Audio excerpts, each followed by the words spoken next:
It's a crime, Mr. Collins. It surely is. After all, how would you feel if you found that your husband had a fan, and then found out that the fan belonged to a fan dancer? Yes, it's Gail Collins here, and in a moment I'll be back to set the stage for our puzzling crime.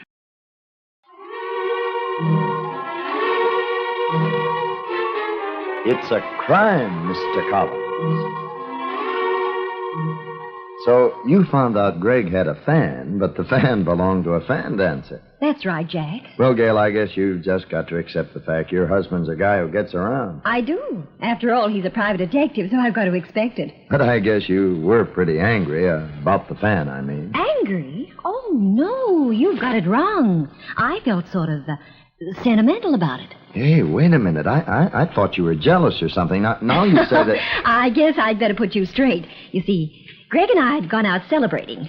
Oh, I forget what, but there we were in a nightclub, relaxing like we hadn't for a long time. You want to know something? For a dame like you, I should dance with my eyes closed. Why don't you? I am. Because in a joint as crowded as this, I might end up with some other dame. That proves you don't love me. I'd know right off I wasn't dancing with the right man, even with my eyes closed. Yeah? How? Oh, the feel of your suit, the way your back muscles bunch when you go round a corner, the feel of your cheek on mine, the weight of your foot on my, ouch, instep. Well, what should I do? Send for Arthur Murray? Tell him to bring his own girl. I don't want anyone to play gooseberry at this party.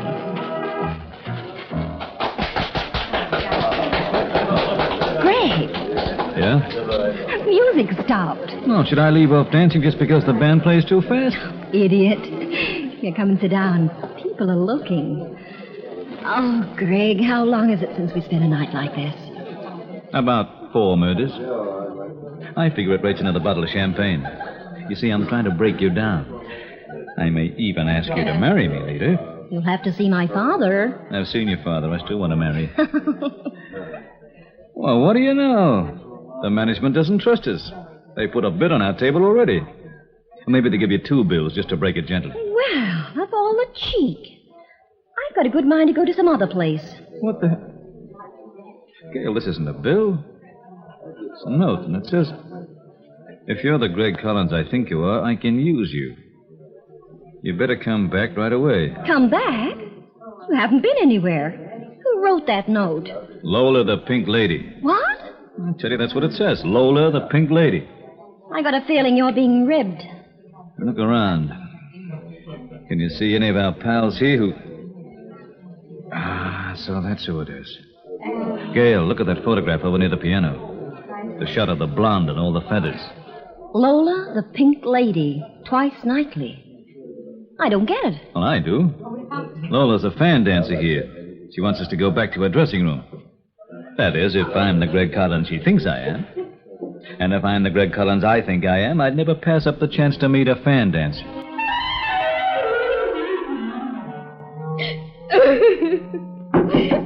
Yeah? Who is it? If that's you, Huey, I don't... Greg Collins here, Miss Loder. I got a note that says... Mr. Collins. Oh, just a minute. The door's locked. Gosh, Mr. Collins, I didn't think you'd come back. I honestly didn't. Well, you better take a good look at me, lady. I mightn't be the Greg Collins you want. Well, if you're the private detective, you're the one. Well, that lets us in, I guess. This is my wife, Gail. Miss Lola... Lola Cassidy. Hello, Mrs. Collins. Come in. Oh, thanks, Miss Cassidy. I'm sorry my room's in such a mess, but what with doing a scarf dance, a fan dance, and a bubble dance all in one night, I don't know if I'm Isadora Duncan, a bird, or 9 out of 10 Hollywood stars. Well, whatever I am, I'm in trouble, I know that. You just take it easy, Miss Cassidy. Greg will take care of you.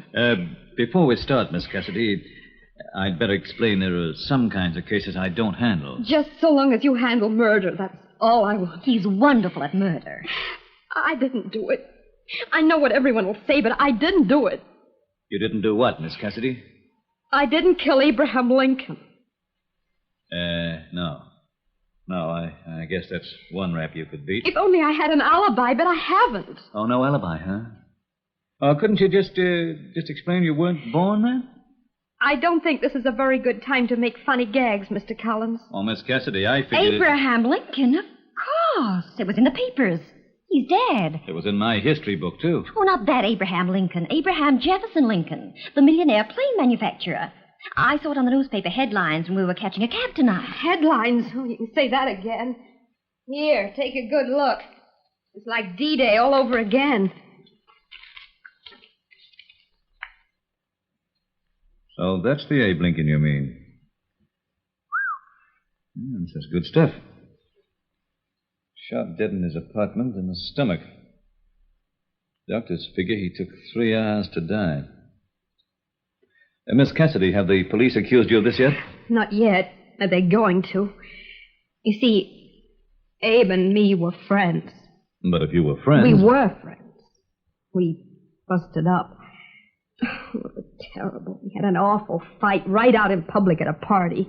And I said... You threatened his life, huh? I told him I was only sorry he'd probably die quickly. I said I thought you should die a slow, painful death. You were friends? Well, that's how I felt. He said he was going to marry me, and all the time he never had no intention. All the time he had one of them society dames out in Boston. And because of your association with Lincoln, you figure the police will be around to see you. I know it. But you must have been here at the club when it happened. I was home, sick. I thought I was getting the flu, so I stayed home last night. But how can I prove I stayed in all night? No one can prove you're at Lincoln's. Well, they can prove I might have been. I've got a key to his apartment. A key? I've still got it. About 2 months back, I was working at 2 different nightclubs in the one night. I used his apartment to change from one costume to the other. You see, the cab would wait for me. Yeah, I get it, honey. I get it. But look, aren't you beating the gun? If the police haven't even questioned you yet. Maybe I spoke too soon. You think this is the police? Well, it could be. I just don't know, but it could be, lady. Oh, I hope not. You there, Mrs. Cassidy? I'd like to see you for a moment. I'm sorry, lady. It is the police. Come in. Hi there, Bonnie. Long time no see. Collins. Hello, Sergeant Barnett. How nice to see you. Well, these days you're going to get into a case so fast, Collins, I'm going to find you with a smoking gun in your hand. And I bet you make the mistake of arresting me. We'll wait and see about that. Right now, when you talk about arrest, I'm only interested in Miss Cassidy. Oh. Slip into a bubble, honey. I guess you know where we're going. I didn't kill him. I didn't kill him, and I'm not going to jail. Oh, no, you don't. Oh, stop me, Mr. Collins. Don't let him take me away. Lola, give it up. You're not doing yourself any good. Greg will help you, honey. He'll prove you didn't do it. Who says she didn't? For a dame who's innocent, she's shedding a lot of feathers. He was a nice guy, that Sergeant Barnett, but he didn't have Greg's imagination. On the other hand, not many hours later, Greg had imagination, but almost no head. So keep your ears pinned, friends. We'll be back in a moment with more of our story. A couple of hours after Sergeant Barnett had taken Lola Cassidy in for the murder of Abe Lincoln, we all met up again. All, that is, except Lola. Greg told Barnett he wanted to look at Lincoln's apartment, and Barnett said sure, only he wanted to be there, too. I might as well tell you both right now, his apartment isn't exactly a picture. This is How do you mean, Sergeant? a poor guy took a long time to die. Has anything been touched, Bonnie? Not a thing. Go on in. Of course, we dusted the joint for fingerprints. Nothing's been moved. What do you want to know? Well, tell me how it happened. It's easy. He shot here, from the front. Fell down and lay a while, then he dragged himself this way to the bedroom and died in there. Poor man. The motive was probably jealousy. You know he told the Cassidy dame he was going to marry her. So you're sure she did it? I'm sure. I'm not. But then she's your client. You want one good reason why she didn't kill Lincoln? Because she's a battler. She's a girl who makes a living in a tough racket. Kids like that, the hoofers, the strippers, the cigarette girls, they don't crack easily. Who got here first, the girl or Lincoln? What does it matter? She had a key. She didn't bust in. As a matter of fact, Lincoln was here when she arrived. There was a half-smoked cigar in the ashtray. See, it's still there. The photographs I saw of his body, Lincoln was still dressed in his topcoat and scarf. That's right. What about it, Sergeant Barnett? Did Lincoln sit around home in a coat and scarf? Okay, so she was here when he arrived. Smoking a cigar? He was smoking it when he walked in. He put it down before she shot him. What about this liquor cupboard over here? Who poured who a drink? Ask the dame. Seems like they got through a lot of liquor. There's a bottle missing from this set. Every kind of alcohol except scotch. It's on the lower shelf, Sherlock Holmes. Huh? Oh, yeah. Well, have you seen all you want to see? Yeah, I guess so.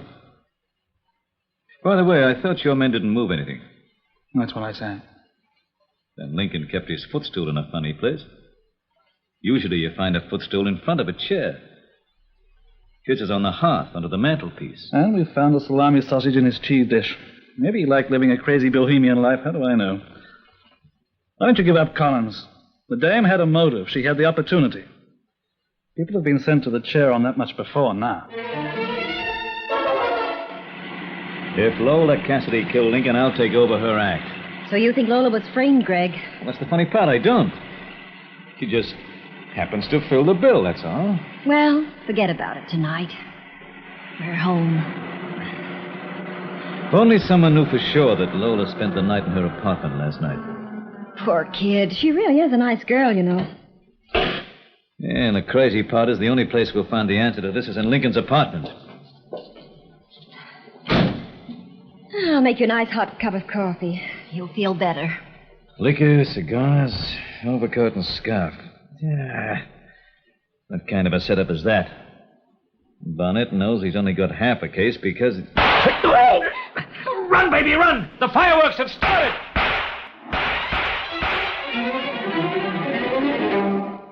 When the first shot came, Greg went down as though he'd been hit in the middle with a tank. He lay against the car and tried to push me out of the way. There were 2 more shots, and then silence.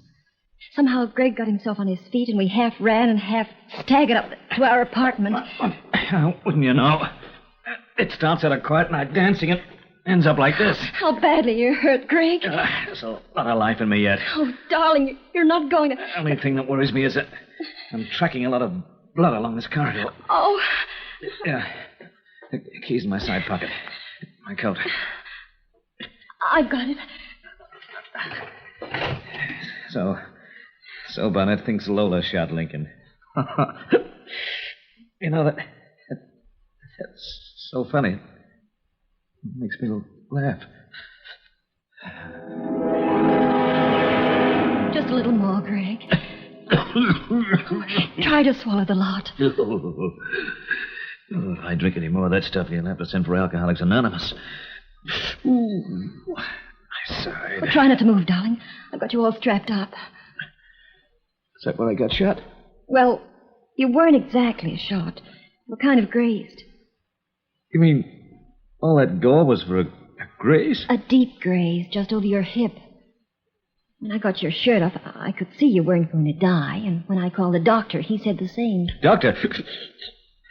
Doctor? It's okay. It was Frank Norman. I told him you were working on a case, so he won't contact the police.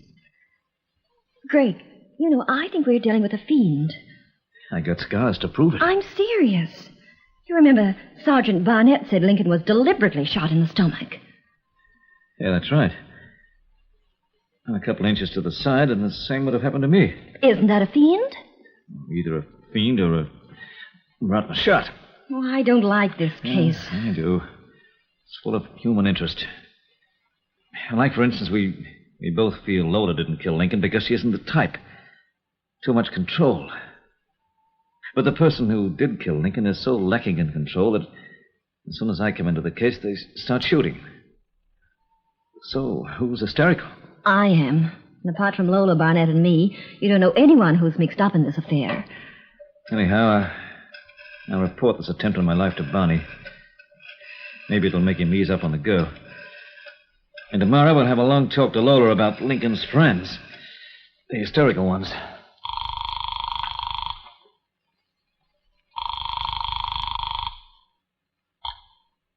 Sergeant Barnett here. Who's calling? Barney, it's Greg Collins. Greg Collins. You mean the Greg Collins who wants to make the world safe for fan dances? Have a heart, will you? Can I help it if I believe in the girl? My wife believes in fairies. She thinks when she wants a mink coat, all I have to do is wave a wand. The fact that the Weisheim who runs the mink shop won't let you through the door unless you wave $500 don't impress her at all. So don't talk to me about what people believe. I believe in the Grand Canyon, and that's as far as I go. Only one. I thought you might like to know if someone tried to kill me tonight. Justifiable homicide. Now, see here. Okay, so I'll send a detective over to investigate.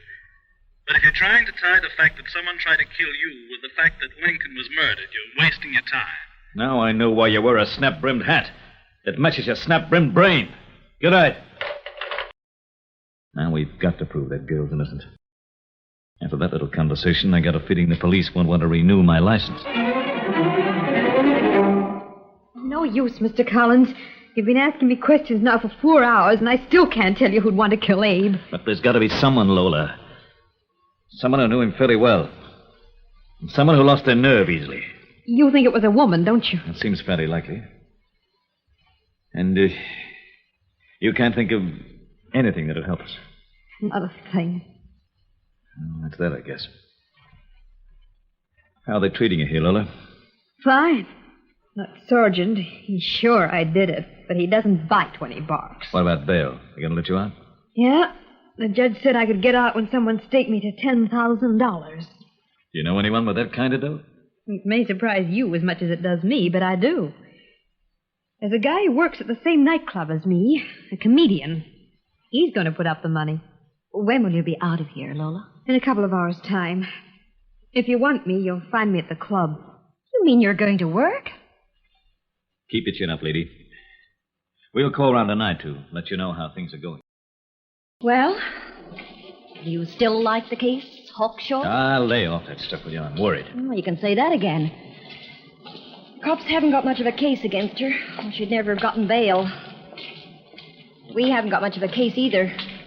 There's something about the whole affair that doesn't make sense. Where to now?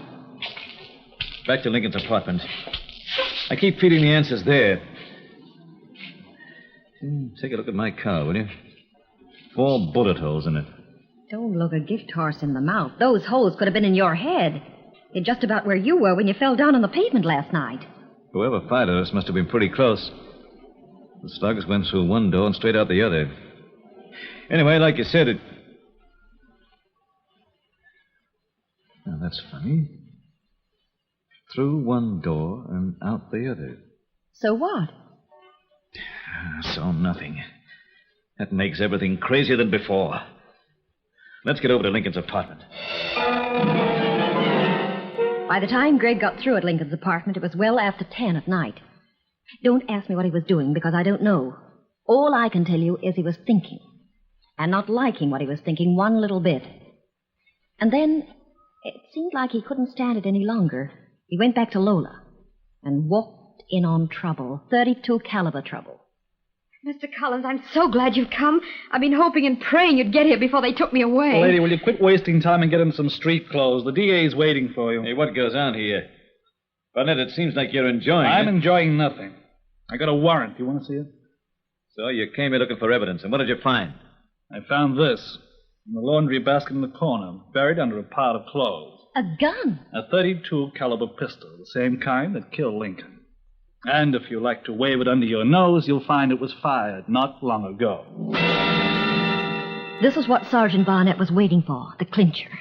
The piece of evidence that made it seem Lola was guilty. But Greg had his own evidence. So hold tight, folks. In just a moment, we'll bring you the climax of the case.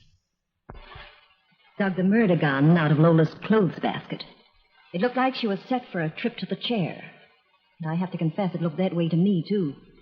Lincoln was killed with a gun like that, huh? A .32. He wasn't poisoned with cyanide. But it's not my gun. I've never owned a gun in my life. Tell it to the DA, sweetheart. You're not going to take her in just because you find a gun in her room, are you? What should I do? Take her to Coney Island? Miss Cassidy, will you kindly... No, wait. Now, look, Barney, think about it. Just imagine the scene in Lincoln's apartment. I don't have to imagine it. She can tell me. I tell you I can't. I wasn't there. Barney, this is going to sound crazy to you, but I'm going to tell you how it was. It was X, the murderer. Sometime before Lincoln got home, X got into Lincoln's apartment. With a key. Her key. Not with a key. Through the fanlight over the front door. Okay. X is in with maybe half an hour to spare. So what does he do? He. Now it's a he. It almost has to be. You see, he lit himself a cigar. Okay, he sits smoking for a while. Then he feels like a drink. So he pours himself one. Puts the bottle back on the lower shelf.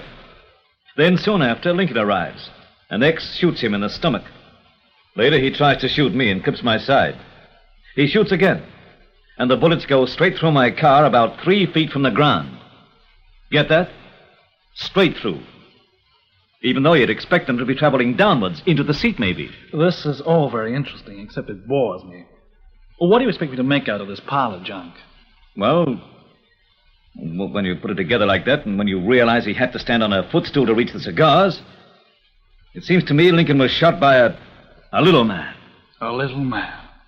A leprechaun, maybe. Barney, it sounds crazy, but I was thinking... Now, this will be the car. Hey, Lola, I just heard tell the police... No, I won't believe it. There are no little men. It's a dwarf. A 3-foot-high dwarf. Why, what? You're crazy. You is my friend. He wouldn't frame me for murder. Look out. Slam the door, Gail. Don't let him get away. Okay, Greg. Hey, what's going on here? I came in because I heard Lola was in more trouble. Well, someone tell me who this guy is. I think I'm going crazy. That's Huey Dennis, the littlest comedian in the world. He works at the club here. He may be the littlest comedian, but he's also the littlest murderer. You're nuts. I never murdered no one. He put up the bail for me. Look, I've known Huey since I was a kid in the business. But it fits. It must be right.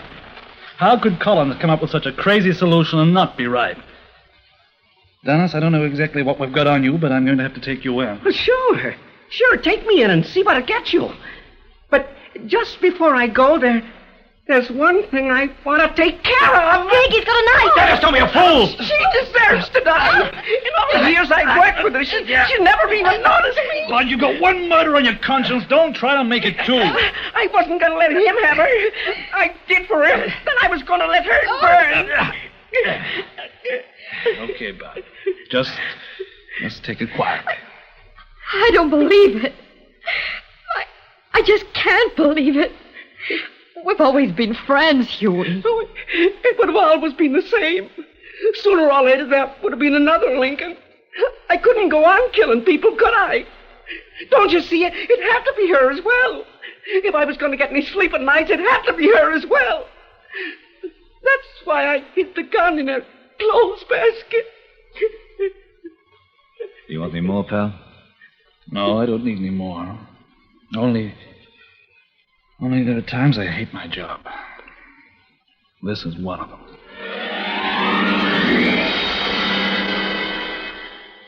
Greg, Yes, honey? you feel like dancing? Not much. You want to go home? I thought maybe if I stayed here a while, I'd forget myself. Don't feel too bad. At least an innocent person won't be punished now. I guess not. Honey, I'm sorry I'm like this. Like Bonnie says, there are times when you don't like your job. Hey, but don't worry. I'm not going to get a conscience about this. Shall we try another bottle of champagne?